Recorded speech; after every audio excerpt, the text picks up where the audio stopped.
Welcome to Gorillapreneur, the art of waging small business warfare podcast, teaching Davids how to defeat Goliaths.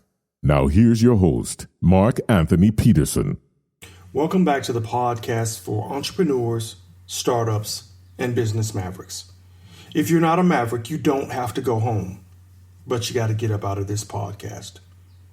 In this podcast, we teach entrepreneurs how to defeat the corporate giant. Just like in the story of David and Goliath, David defeated a much taller and stronger Goliath not by fighting the giant in hand-to-hand combat, but by using technology, a slingshot. The slingshot allowed the smaller David to attack from a distance that minimized the advantages that Goliath had over the smaller David. My name is Mark Anthony Peterson.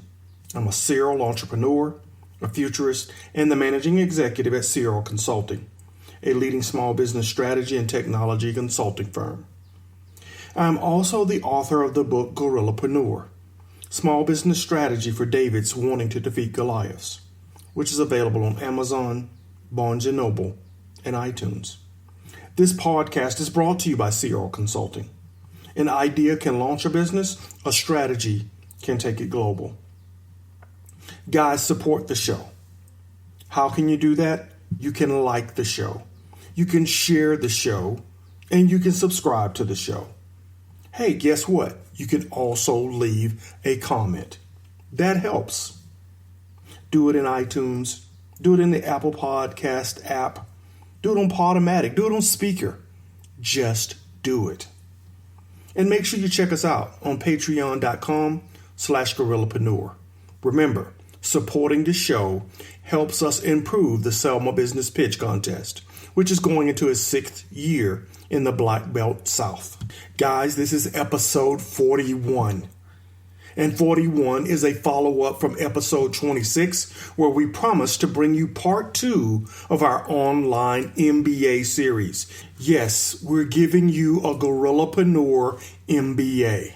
So in episode 41, we've brought back Mr. Philip Williams, the 3-time Inc. 5000 honoree, who got that after becoming CEO of a 17-year-old cash-strapped company, and he grew it at 50% per year for 5 straight years.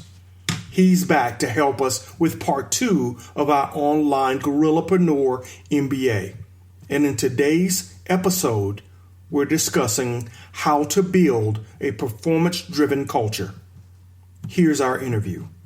Gorillapreneurs, welcome back to the podcast. And I am excited for this episode because we are now in part 2 of a 3-part series with Philip Williams. I hope you remember him. If you don't, go back and check out episode 26. Episode 26 is entitled, Is Your Business Solving the Right Problem? And it is part 1 of that 3-part mini MBA that I talked about in that show. You have to go back and listen to that so you make sure you get all the building blocks of this MBA you're going to get. Yeah, a free MBA. Now, let me remind you a little bit about Mr. Philip Williams. This man is the 3-time Inc. 5000 honoree after becoming CEO of a 17-year-old cash-strapped company, and then he grew it at 50% per year for 5 straight years. Let me repeat that. 50% per year for 5 straight years. You do that anywhere and you're going to unlock a lot of value, make a lot of people happy, but that didn't just happen overnight. He developed some thinking, frameworks, and ways to build and tweak the culture to make it performance driven. And we gave you the first part of that in episode 26. Are you answering the right problem? Today, we're going to focus in on performance-driven culture. Yeah, you got to have the right culture in order to sustain growth. Yeah, perpetual growth, that 5-year cycle that he implemented at that cash-strapped company. But before we go any further, I need to just say hello to Mr. Philip Williams and let him reintroduce himself to the audience. Mr. Williams, how are you doing today? I am doing fabulous, Mark. You make that sound like it was such a bed of roses. but I know it wasn't. I know. Thank you for that. Thank you for that. No, it really wasn't all of the time, but I have to say that most of the time it absolutely was. I'm the kind of guy that I get excited about how far can we take this thing, how fast can we make it run. That's really kind of what turns me on, and just kind of trying to figure out how to help people be the best version of themselves, when they're in the office, and so that's really what turns my cranky, if you will. Remind the audience a little bit about that experience. You walk into this 17-year-old company, they're cash-strapped, things aren't looking great, and you get them growing at 50% per year. That's incredible. I mean, think about it from your own wallet. If every year you come in and what's in your wallet grows by 50% for 5 years, I think a lot of people will be very happy with that. How did you do that? So there were a number of things that had to happen really, really quickly in order to get that thing rolling because, as an example, we owed the bank quite a lot of money, but they didn't even know who we were. We were one of those kind of companies where we took out a line of credit, maxed it out, and then just sent the minimum payment every month. That's where we were when I walked in the door. So one of the first things that I did was try to make sure that we were charging the right amount of money. And there's a couple of different versions of what the right amount of money is. And everybody kind of needs to understand that. One is the benchmark version of the right amount of money. And then the other one is the right amount of money for your cost structure in your business so that you're making a profit on every transaction or every project or, however your business is set up. So the first thing that I did was I just went back and looked at last year's financials. And then, a lot of folks in your audience may or may not have heard of a number that's called either a wage multiplier or a, what do they call it? A labor productivity ratio. Those are kind of the two terms, but it's the same thing. And all it is, hey, we spend, let's say we spend $50 an hour on labor. Well, in order to make profit on that labor, we have to generate $110 an hour in revenue.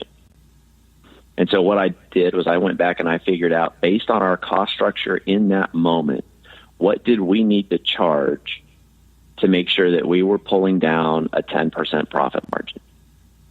And then I immediately adjusted our rates. We were not charging enough. So I immediately adjusted our rates up because that's where we needed to be.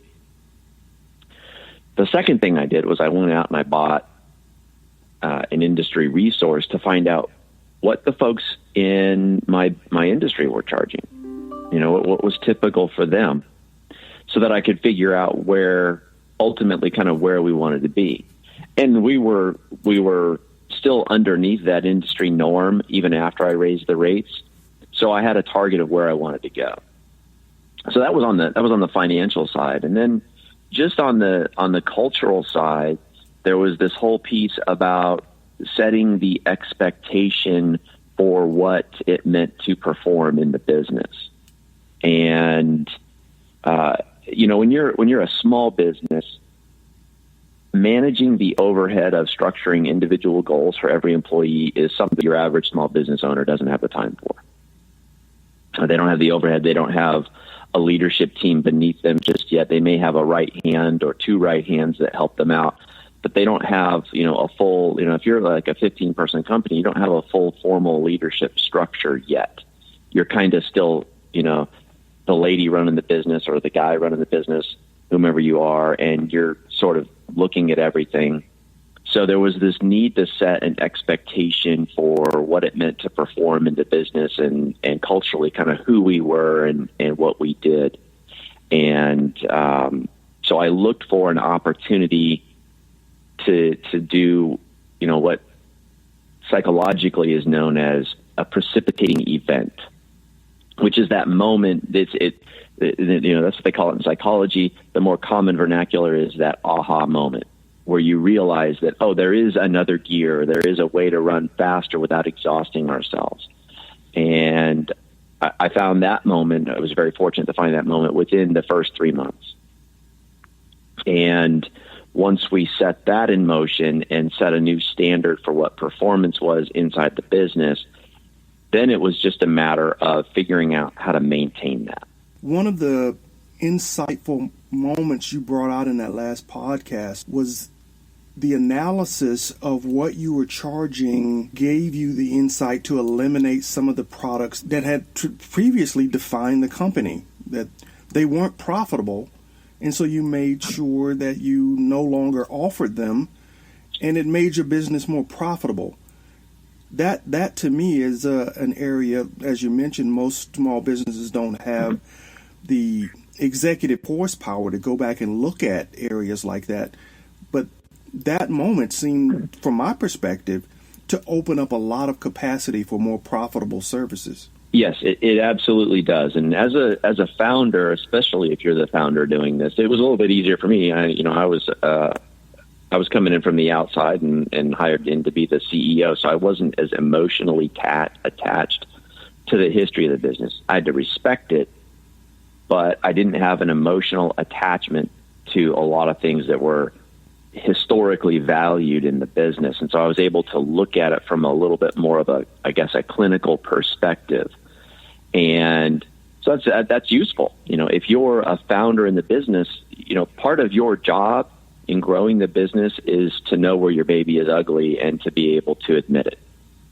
And that's a hard thing to do when you've poured so much blood, sweat, and tears into it. But it is very, very useful. And so, yeah, we did have to go back. And once we figured out what our wage multiplier or labor productivity, the number that we should have been charging for every hour, then it's really simple. We went back and looked and said, okay, if we're supposed to be charging, let's say $100 an hour for our services, but we're offering this other service to people at $300 flat rate and it takes us 2 days, clearly we're losing our shirts on this.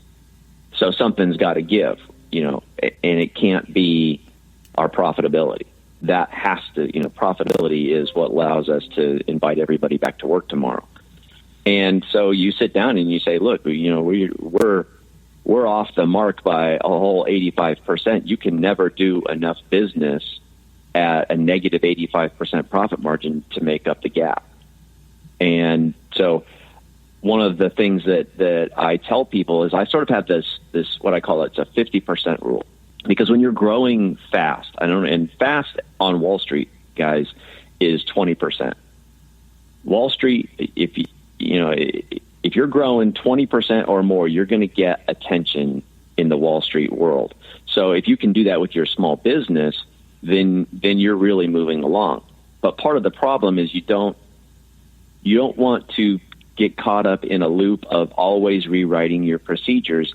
The other side of the coin is you don't want to get caught in a loop of never rewriting your procedures. And the same goes for reviewing your client base and your product offering on a regular basis. And so I developed this rule where every time my revenue grows by 50%, or my employee count grows by 50%, or my customer count grows by 50%. Any one of those grows by 50%, it's time to go back in and look at the business, make sure I'm charging enough, make sure that all of my offerings are profitable, make sure that my procedures are right, my job descriptions are right. If I set it at 50%, and pick one, don't bounce around. If you want to say, okay, every time we grow 50% revenue, we're going to do this audit, then stick with 50% revenue.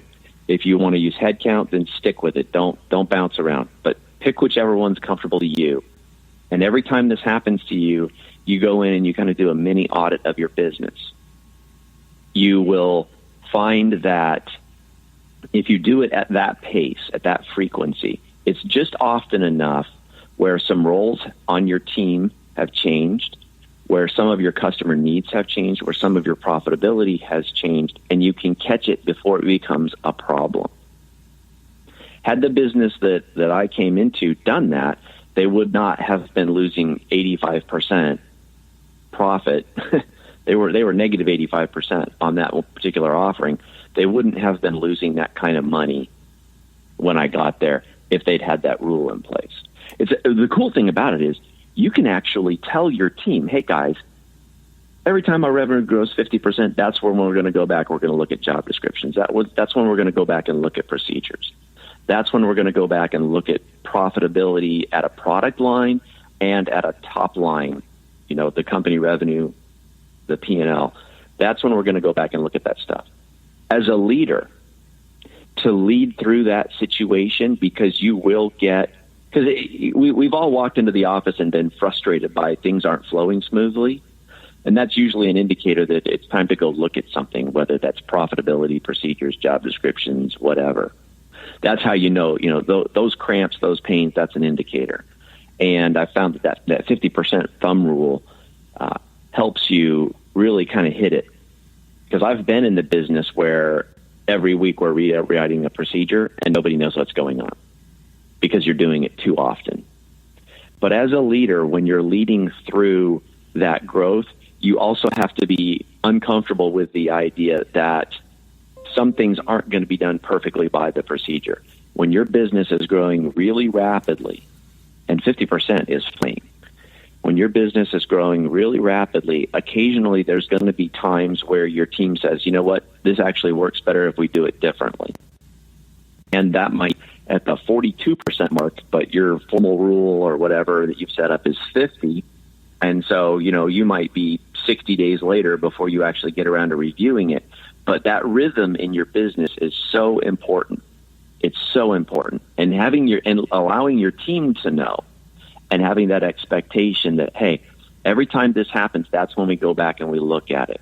And then that helps you out with another thing. A business growing that fast goes through a lot of change. Anybody listening to this podcast probably knows that people don't like change. Matter of fact, entrepreneurs are probably the only people that do. And so it allows them to see that change is coming and they adjust for it and they're expecting it and they're accepting of it, so that when you do have to go through and rewrite a procedure or a job description, which, by the way, those two things affect your culture far more than you will ever really appreciate until you've done it a couple times.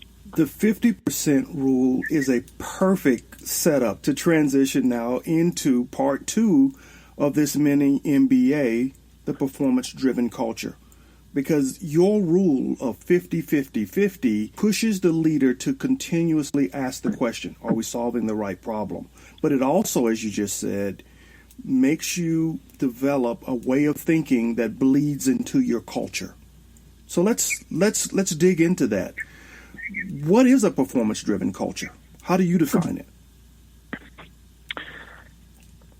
Steve Jobs had an amazing quote that I really love, and he's not well known for, but it definitely is. And it goes like this. When you get a core group of people, of about 10 people, who are really passionate about something, then what happens is that group of people becomes self-policing. And so when I start into a group of people, my goal is to collect a group of people, ingrain in that group of people the idea that they are top performers. Some of them are, and they don't even know it yet, and some of them definitely know it. And so there's this learning process that has to happen, and that's why I mentioned earlier the precipitating event. Teaching people that they can perform at a high rate is something that's really, really important. And so a performance-driven culture, once you've got it rolling, probably about 24 months in is what I usually see. Once they've done it 2 or 3 times, the team develops this identity that, hey, this is who we are. We do this because it's who we are. Perfect example right now as you listen to this podcast is the New England Patriots. They rotate players in, they go through coaches like you wouldn't believe, but for some reason there is this need to perform within that team. It doesn't matter if they bring in 4 new starters, 6 new starters, 2 new starters every year, whatever they're doing, there's this expectation that when I become part of this team, I'm going to execute, and I want to. And the conversation inside a company that has that expectation, you don't worry about what's going on at the water cooler. You don't worry about, your new employee getting, pulled aside by somebody who doesn't maybe fit in the culture. Let me tell you how it really is kind of guy. You don't worry about those conversations because they just don't happen. So a performance-driven culture, it's a group norm sort of a thing. And, for those of you who have had a little bit of, psychology coursework, you understand these group norms, and you understand them intuitively anyway, because, we have rules with our children, like, don't hang around with that kid, he's a bad apple, right? Same thing goes inside your company. So what you want to do is you develop this expectation where this is who we are. So if your business is growing at 15%, realize that's still a solid number. And so what I talk about with my teams is, hey guys, did y'all know we grew 22% last year as an example? Oh no, we didn't know that. Yeah, you did. You did. That was amazing. That was a beautiful number. Does anybody have any idea how we can do that again this year? I promise you, your team is knocking around ideas in their head all the time. Your team does not come to work numb, and they don't go home numb. They're always thinking. And so a performance-driven culture reinforces this identity of who they are. So you can go back to your team, and let's say your business grew 15%, and you're just trying to, the first part about growing is duplicating whatever success you've had. So you go back and you say, okay, guys, we grew 15% this last year. How can we do that again this year? Because that's who you are. So my expectation isn't that you're going to turn around and grow, 75% next year. My expectation is that you're simply going to continue being who you are. And y'all were able to get this done at 15%, so I'd like to duplicate that. Anybody have any ideas how we can make ourselves better? And I don't, for the small business owner, 10, 15, and sometimes even 20 people, I don't actually give anybody individual goals at that level. I don't have the overhead capacity for that. So I'm looking for ideas to bounce around. And some people will have ideas immediately. Some people, they're a little shy and takes a little time to come forward. But over a matter of a few weeks, leaders walking around and talking to their teams about this sort of thing, your team will come to you with ideas. The other place where I see small companies fall down is return on investment. When you're just kind of flying by the seat of your pants early days, or when you're small and the business is young, sometimes we don't follow return on investment rules. And so everything has to have a return on investment. And so part of that is helping the team understand, okay, if we do this, how much better is it going to make us? And always asking that question. At the end of the day, you're making them quantify this investment that you want to make. Somebody may come to you and say, hey, if I had this software package, I could do X. And then I sit down with them. I'll open the book. I open the kimono, and we sit down and we do the math. And I say, okay, so the return on my investment for this is going to be, 1.5. And you don't necessarily make a commitment until you have several ideas. And what you're looking for is the ideas that are easiest to implement, a combination of the easiest to implement along with the return on investment. So I start showing them how we make these decisions. So they start thinking that way. And I just allow them to absorb that. Don't drive it into them in a harsh way. Just, hey, because some of their ideas you may have to turn down. But if they're educated in the method that you used to make the decision, then they begin to understand, and they start thinking about places in the business where they can find better returns on investment, better ways to serve the customer, that sort of thing. And so it's just all about kind of giving them the tools and setting expectations, not saying, hey, Joe, you're going to go from 5 widgets a day to 7 widgets a day. Don't do that. It's how do we just repeat doing what we're doing? What you'll find for a group of people, let's say your business grew 15% in the year before, and this year you're just trying to duplicate that 15. Very often what happens is occasionally you'll overshoot the 15%. You may have months where you hit 20 or 25%. And then you can start pushing the envelope there. We can talk about that a little bit later on. But it's really just making sure that they understand what they delivered and then giving them the tools to start looking at the business all the way down at their level, respecting their knowledge and their opinions and their thoughts and their ideas, and giving them the tools and the freedom to come forward with ideas. And then you just pick a few favorites and you run with it. When it pays off, you got to celebrate. You've reshuffled the culture to push and empower each employee to bring forth opportunities to grow the business, and then giving them the metrics to measure and prioritize those ideas so that everyone understands why you picked A over B as one that you're going to implement. You're teaching them how to prioritize capital investments at the lowest levels and empowering them to supercharge this culture around growth. Absolutely. It's like crowdsourcing the ideas. I mean, as leaders, I'm sure we all have great ideas about how to build our business and the markets we want to focus on and other stuff like that. Your team in the trenches at the front line, they're very often thinking about the how-tos, and they're picking up on things as well about how to better serve customers. But I like to crowdsource some of the ideas. You've got to.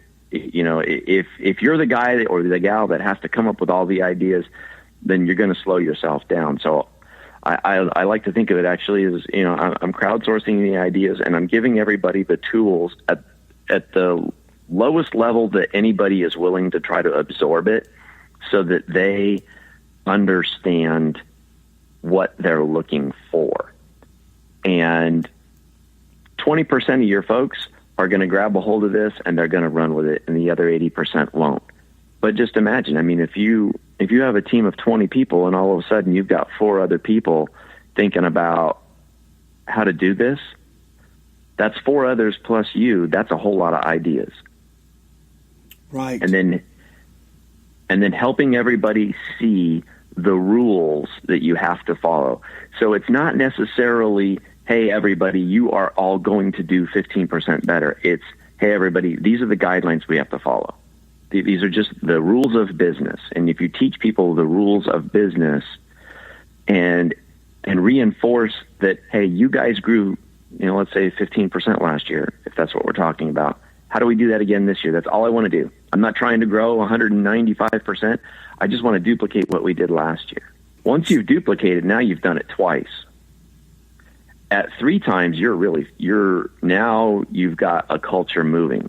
Right. Now you've got everybody understanding this is who we are. This is what we do. Right. I want to unpack one statement you made earlier around this culture. You mentioned that you don't want to give individual metrics in order to sustain this growth. Doing 5 widgets, you move to 7 widgets. Why don't you want to do that? I know some experts argue you should to squeeze more growth out. You're saying forget that. Focus on generating growth ideas and give the tools on how to measure those ideas. Why is that approach better than putting more individual metrics at lower levels? What you're trying to do is figure out where your business is going. And as we talked about early on how I had eliminated a service. Actually, I didn't eliminate it, but I significantly reduced how many of those we did every year. When you're trying to figure out which direction your business is going, sometimes you may or may not make the right call at the top. And if you don't make the right call at the top and you've got everybody climbing, everybody's ladder's leaned against the wrong wall, then you're going to have issues. You'll wind up with folks on your team who are not happy because everything that they did turned out to be fruitless, that sort of thing. The other thing is I don't want to confine somebody. Let's say if I've got somebody building 5 widgets a day and I come to them and say, I want you to build 7. Well, what if they actually had in the back of their mind that they could go to 10? My question to them is, you did 5 a day last year. Do you have any ideas on how you could do more, how you could accomplish more? And they may look at you and say, oh, yeah, if we would just do this, I could easily do 8. And then you look at that and you say, okay, well, how much does that change cost me? Oh, well, it's going to be an investment of $5,000. You're telling me for $5,000 you can increase your productivity 60%? Sold. So if I spend the $5,000, you think you can go from 5 to 8? Oh, yeah. How long would that take you? Probably like 6 weeks. Oh, okay. Boom. Done. ROI right there. And then you just hold them to the 8.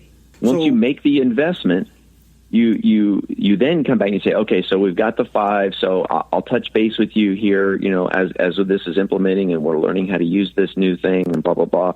And you come back and I've found that to be so much better because there's a couple of things. Remember, on the front side, leadership in a small business doesn't have the capacity to sit down every month and look at 6 metrics for a team of 12 people each. I mean, 6 metrics times 12 people, that's a lot of metrics. And you really, when you have 12 people, you don't need to be looking at it like that intently, with that intensity. You don't have the time. All you're looking at is, hey, look, here's what we want to do. The other thing is never, ever, ever, ever, ever, never, ever, ever, ever give somebody simply a volume goal or a revenue goal or a profit goal. If you're going to give somebody a goal like that, it cannot stand alone. It must have some kind of a quality metric paired with it. I'm not interested in doing 60% more if my quality drops in half. I'm not interested in doing 60% more dollars if my revenue drops in half. So you cannot give a volume, profit, or revenue goal in isolation. And so I've always said to anybody, hey, if we're going to grow that fast, how do we make sure we don't miss on quality? Because I'd rather grow at 40% a year with the same quality level than to grow at 60% and watch my quality come down. Right. Because if your quality is coming down, that means you're not managing your business well. Your team, you're outpacing your team's capacity to execute. So if profit's dropping, quality's dropping, if customer satisfaction is dropping, you are outpacing your team's ability to execute. Don't do that. So the only thing I ever do to somebody is, how can we grow faster? What does faster mean to that person? And can they do it in concert with whatever their particular quality metric is, whether it's profitability, revenue, quality, client satisfaction? That's always got to be with it. I love that, because the next conversation is not about the next amount of volume, but about eliminating barriers in the workflow. That person's going to give you transformative ideas as opposed to quantitative widget numbers. And that's a culture shift. That's a performance culture shift. That's exciting. Also, I like what you're saying around the whole notion of balance, a balanced scorecard, if you will, that ties that increase in volume with all the other things that make the business successful. Quality, customer satisfaction, all of those other metrics that define why people spend money on your business in the first place. That those have to stay in alignment as the quantity of the service or widget goes up. And a key element to this performance-based culture is the concept of control. Human beings feel better when they feel as though they have control. And so when you come to a person and you say to them, "Hey Joe, you did 5 a day last year. How can we make you better?" As far as, I love the quality you're turning out. I love the 5. Is there any way you think you could produce more if we made an investment, did some training, whatever? And he says, hey, look, I think if you gave me this software, I could increase my productivity 60%. When you make that investment for Joe and you give him the training and everything else with it, his job satisfaction goes up so fast and so high. It's amazing, because he has this feeling like you're paying attention to him and he has control over his situation. And when he has an idea, he knows you're going to listen to him. And that gives him control over his environment. And the element of control when it comes to goal setting is phenomenal. That piece is, I can't understate its value by any stretch of the imagination. Large corporations back in the 90s developed this term intrapreneurship, where they set people free to do things inside the business and didn't, straddle them with a bunch of rules and things like that.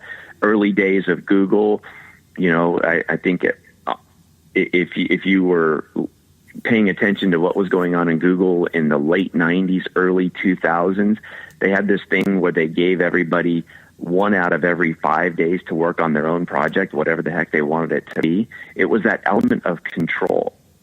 So when you come to somebody, rather than saying you're going to do 7 a day, and you come to them and you say, hey, how do you think you could improve if I just turned you loose? And then you do what they asked. These conversations about trying to get buy-in don't happen. He's sold. Matter of fact, he feels like he sold it to you. It's totally the other way around. And so you get this culture where, hey, look, when I have an idea and I present it, it gets listened to.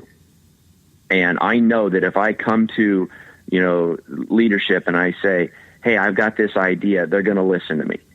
And I also understand the mechanism by which Phil or Mark make the decision about whether or not I'm going to get the investment, because I get it. There might be somebody else who has a little bit better idea, or an idea that needs to be paid attention to restore balance to the business, that sort of thing. So it's all about, it's a few things. It's giving them the control, the input mechanism to improve as they see that it needs to be done, and then helping them understand why their idea may or may not be selected. If you can do that, give that control to a person. You don't actually need to command of them that they hit a certain metric. Now, from time to time, the business may get out of balance, and you may say to yourself, you know what, hey, this unit over here needs to improve.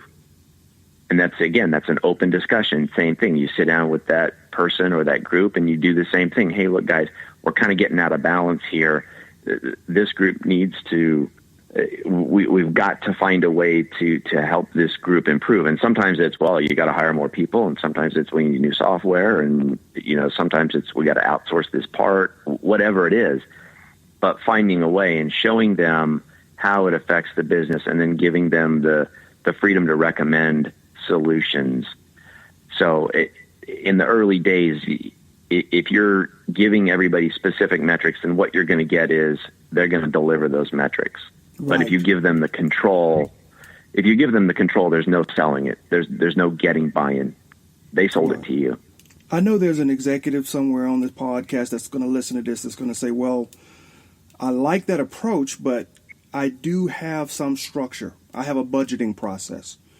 How do I make that budgeting process work in a performance-driven culture like this? So one of the things that I loved early on was way back in the early days, because in the larger business, you are going to be prone to having actual individual goals. And at some point in time, every small business evolves to that situation. So, but when you're talking about a small business, you have a little bit more freedom. When you get into the larger business and you're setting goals for people, the goal-setting approach that I like to do when I get to that place in a business is to give a person, a group, a collection, a handful of 5 or 6 goals that they need to hit. And they may be projects throughout the year, or they may be quality goals. They might be volume goals. And you give them a par. Let's say we're talking about a buyer, and they need to produce $300,000 in cost savings the next year.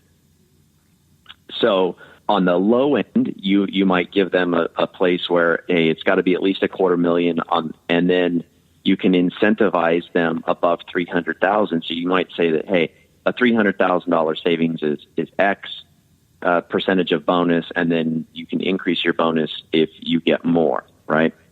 So you can start assigning goals in that way. So how do you budget?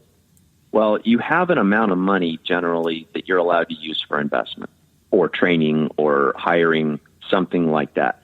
The question is, where do you best spend it? Is it a software investment? Is it more people? Is it machinery? What is best done with that investment?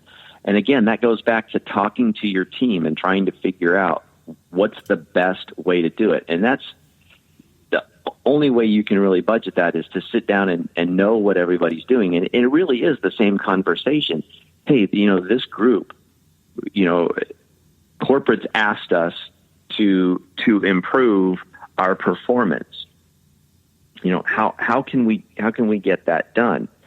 And you still need to, like I was talking about earlier, it's that corporate intrapreneurship.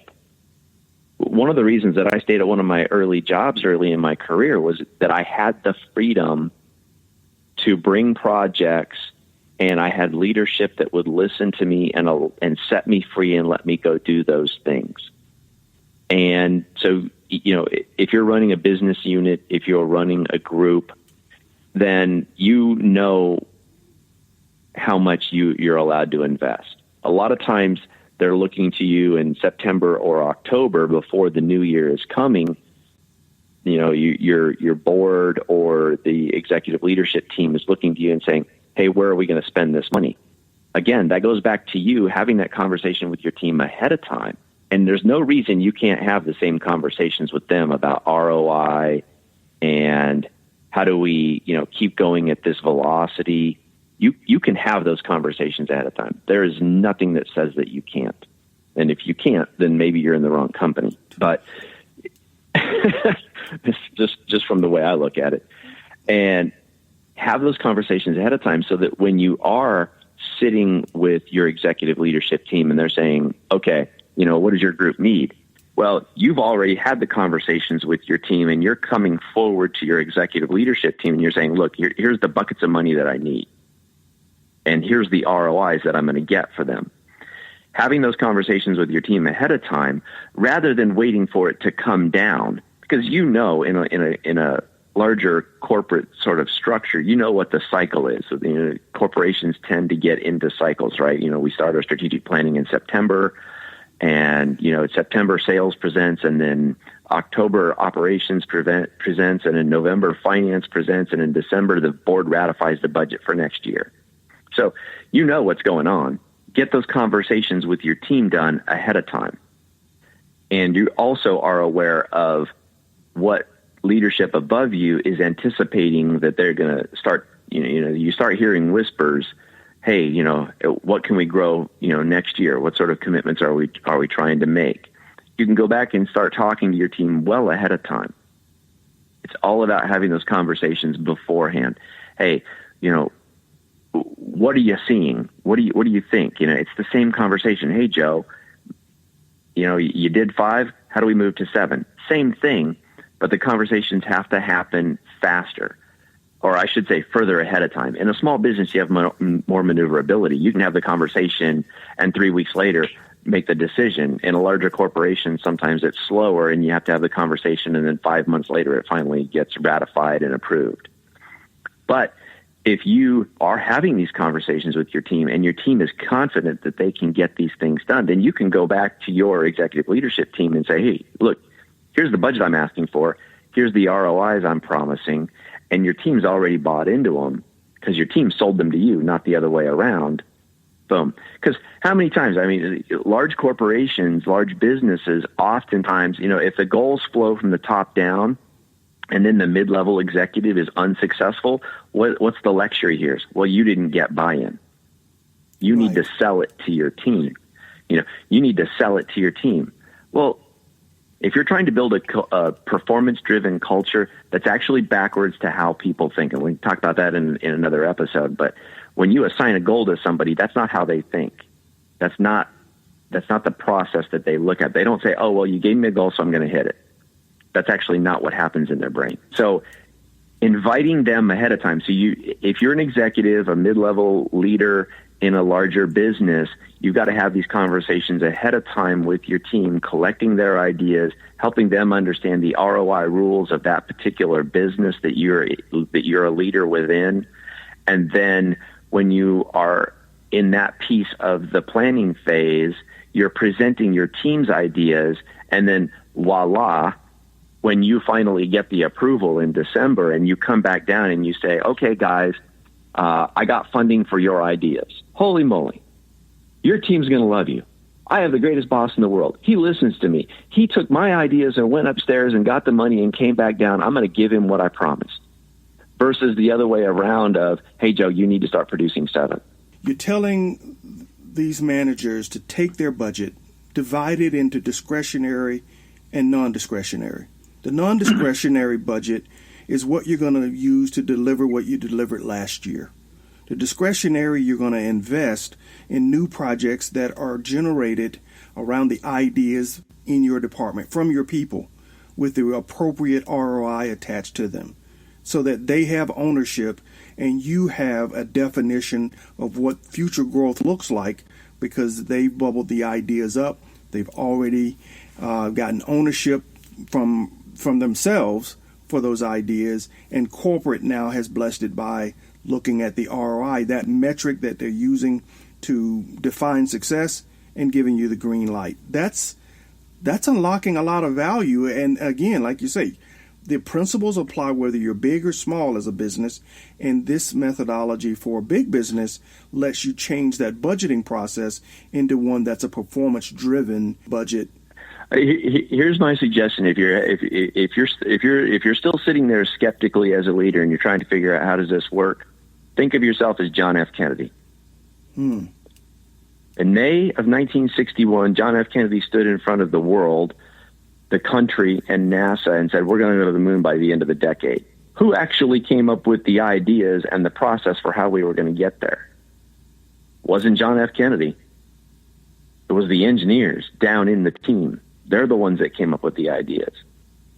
So you can paint the vision for your team of, hey, look, we want to grow 15, 20, 25, 50, whatever it is.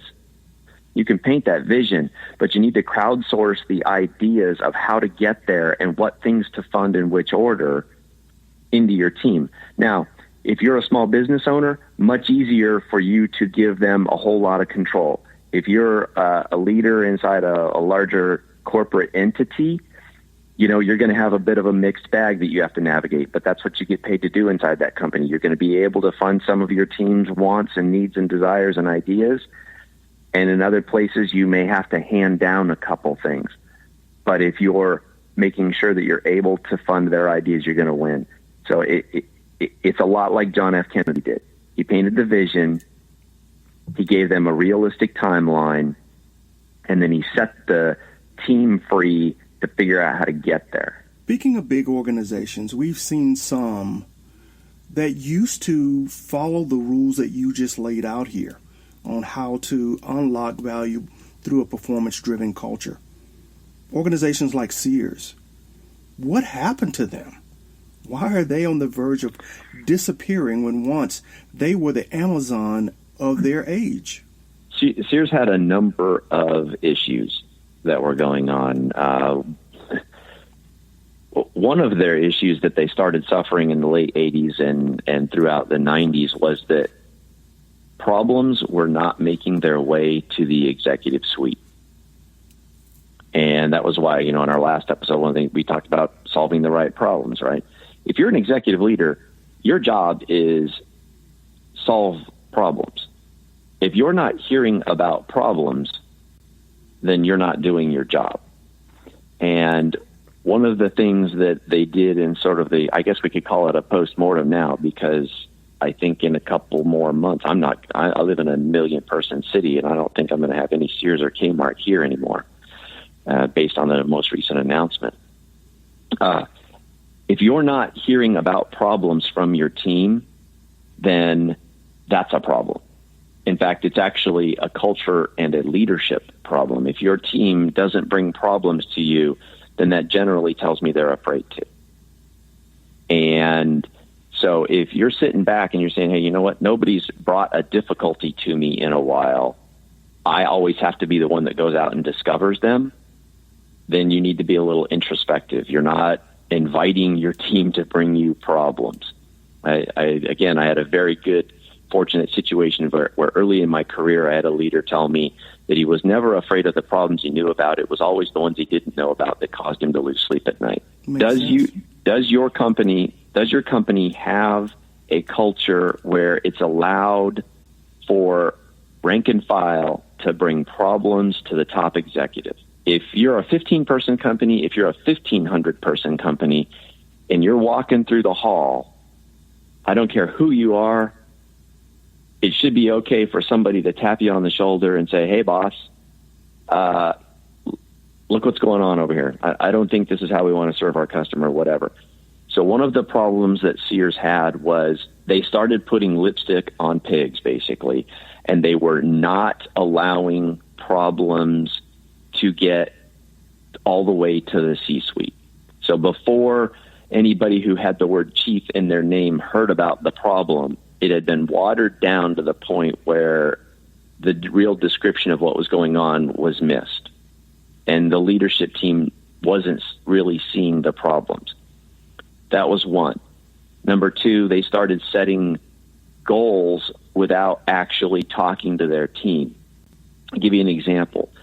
In 1991, they set a goal for their mechanics of an average sales ticket of $142 per ticket. Now, this is 1991, and they gave them a revenue goal. They did not back it with a quality goal, but they did back it with stick management rather than carrot management. And their guys started hitting $142 a ticket. They were falsifying the tickets. They were billing clients for labor that they didn't need. They were billing clients for parts they didn't need, but they got the ticket price up to $142. Your average automotive shop these days has a hard time to this day of still hitting $142 on a ticket. And this is 2019. Imagine in 1991, $142 a ticket. So their guys started falsifying, billing clients for things they didn't need so that they could hit the metric so that nobody would come to them at the end of the day and say, hey, Joe, you didn't do very good today. You didn't do very good this week. You need to fix what you're doing. They didn't set goals in a way, rather than coming to their team and saying, hey, guys, we do $112 a ticket, but last month or last year, we had 3 months where we did, $125 a ticket. How do you think it's possible we could do $125 a ticket every month this year? What would you do? And then the next year, rinse and repeat when, okay, we did 125 last year, but 3 months we hit 135. How do we get to 135? Again, it goes back down to asking your team, how do I do this? And sometimes maybe the answer isn't that you need more revenue. Sometimes the answer is, how can we just find more profit? Not every place in your business can generate revenue, and not every place in your business can find more profit. How can you do what you do better? That's the question. How can we do what we do better?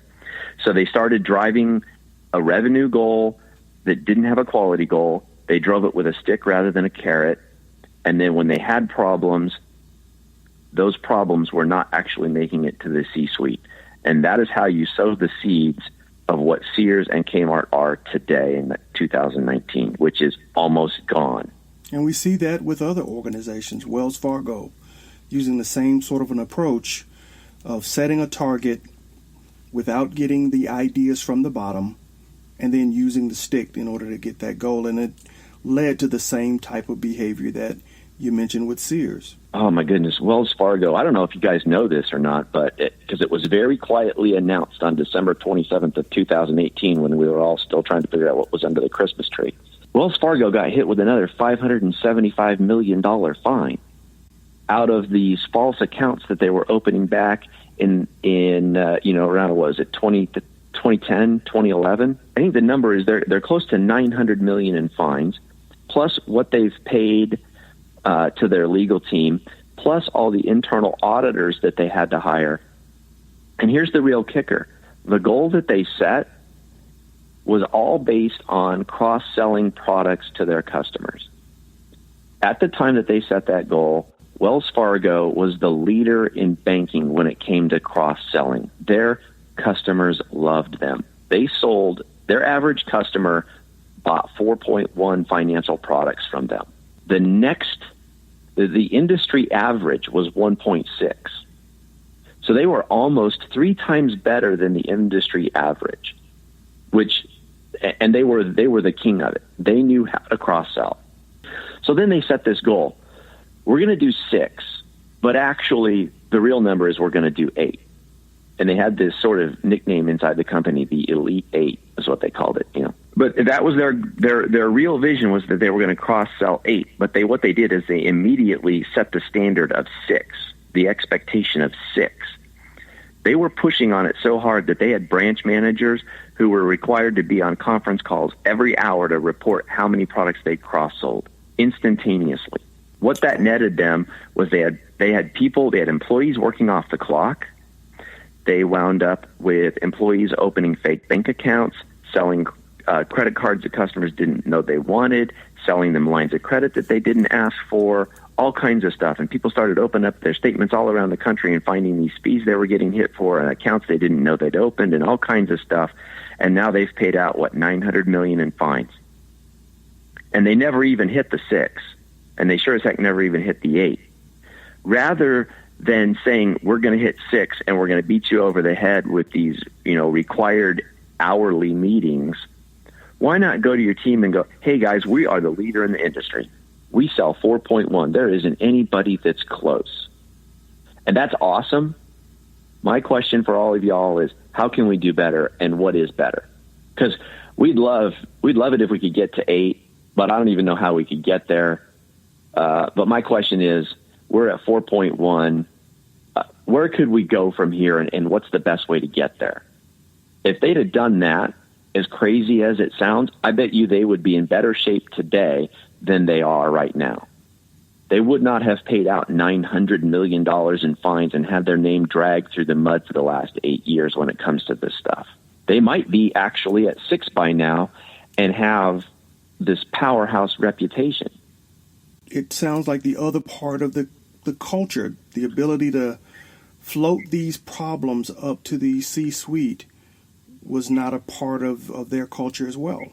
That this illicit activity was kept low enough in the organization that no one at the board level, no one at the executive level knew it was occurring.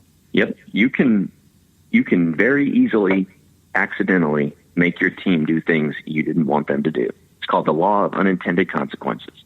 This has been an exciting conversation. We've learned an awful lot. How to build a performance-driven culture, which means you're going to empower those who are at the front lines to give you ideas and measure those ideas and make sure they're going to give you the right investment.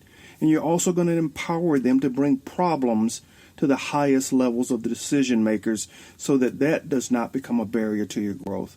This has been an exciting next part of our mini MBA.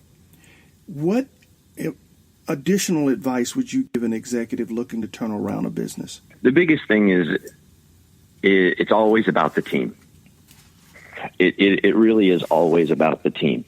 If you're doing a turnaround, culture is the big thing. You hear lots of people say, well, if you got to cut, try to do it only once. Always be thinking of the team, and don't let the numbers get in the way of the team. Sometimes you can turn things fast, sometimes not, but it's really all about making sure that everybody is very interested in doing what they're doing. And so that's kind of the biggest piece of it is how do you make sure the team is always excited about coming to work, even if things are not always fun. At the end of the day, they've got to feel like they're making a contribution. Excellent. Where can our audience find out more about you and the work that you're doing, the books that you have? Where can they find you? The easiest place to get a hold of me is at askphilipwilliams.com, and Philip is spelled with one L. You can also find me on LinkedIn. It's Philip-Williams. We can connect there as well. Excellent.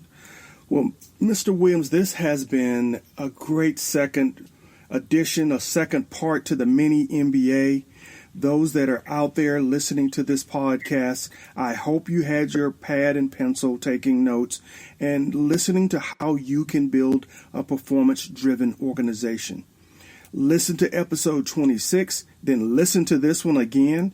because you're getting a mini MBA and he's teaching you how to build a business and sustain growth. Mr. Williams, absolutely. Thank you for being on the podcast, and we look forward to the third and final podcast to round out this mini MBA. Thank you very much, Mark. I really enjoyed being on the show. Thank you, Mr. Philip Williams, for a terrific interview and for completing part 2 of our 3-part online Gorillapreneur MBA. If you missed part 1, go back and check out episode 26. Are you asking the right questions? And when you're there, make sure you hit the subscribe button. I also conducted an interview with Mr. Williams about his new book. That upcoming episode, episode 43, will cover the book Momentum-Goal-Setting, the anti-corporate method for setting goals that will truly grow your business. You don't want to miss that interview. Hit the subscribe button. Also, follow us on Instagram, Facebook, and Twitter at Gorillapreneur. Let's keep the conversation going. Gorillapreneurs, Scott Sullivan said it best in episode 7. Be a mace. Sharpen those spikes, and remember, if you're not breaking something, your company might be the next thing that gets broken. Thank you for listening to the Gorillapreneur, the Art of Waging Small Business Warfare podcast. If you enjoyed this podcast, you may also enjoy the book Gorillapreneur, Small Business Strategy for Davids Wanting to Defeat Goliaths, available on Amazon, Barnes & Noble, and iTunes. Follow Mark Peterson on Facebook, Instagram, and Twitter at Gorillapreneur. Now I want to close with a quote from the great Chinese military strategist Sun Tzu. Victorious warriors win first and then go to war, while defeated warriors go to war first, then seek to win. Keep fighting, Gorillapreneurs.